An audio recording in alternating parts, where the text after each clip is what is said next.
Достар, құмырсқаның қанағатты атты ертегімді қабыл алыңыздар. Ертеде бір данышпан кісі болыпты.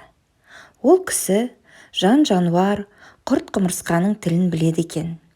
Бір күні әлгі данышпан жолаушылап келе жатады. Жарты жолға келгенде ат шалдыртып дем алып отырса, кішкентай құмырсқаның дән тасып жүргенін көреді. Оны жерден көтеріп алады. Алақанына салып тұрып, «Қане құмырсқа, айтшы, дәнді қайда алып барасың?» деп сұрайды. «Илеуіме апарамын» дейді құмырсқа. Ал адам болса, «Оны қайтесің?» деп сұрайды. «Кейінге сақтаймын» дейді құмырсқа. «Көп жинайсың ба?» деп сұрайды адам. Құмырсқа өз шаруасының жайын былайша баяндайды. «Жаздай жұмыс істеп, жейтін азығымды жинаймын.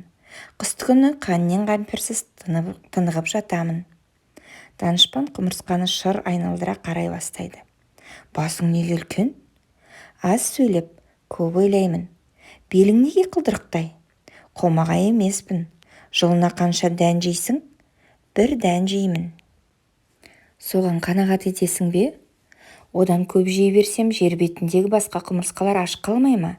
Қанағат керек қой».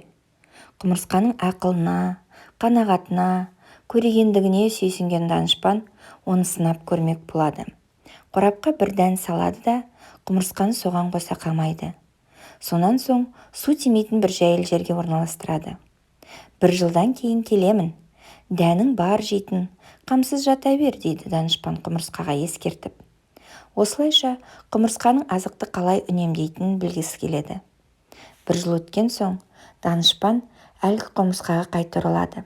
Өзі қойып кеткен жерден қорапты тауып алады. Құмырсқаның өлі-тірісін білмек болып қорапты ашады. Қараса, құмырсқа тірі екен.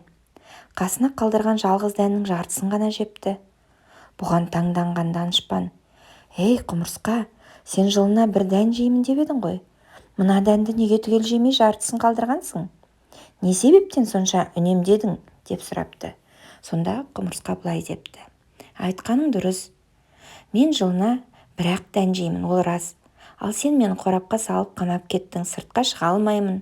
Егер сен мені бұл қамаудан босатуды ұмытып кетсең, тағы да бір жыл қамауда жататын едім. Бір дәнді түгел жеп қойсам, аштан өлмеймін бе? Соны ойлап қанағат еттім». Данышпан құмырсқаның шыдамдылығы мен тастай берік қанағатына қайран қалыпты.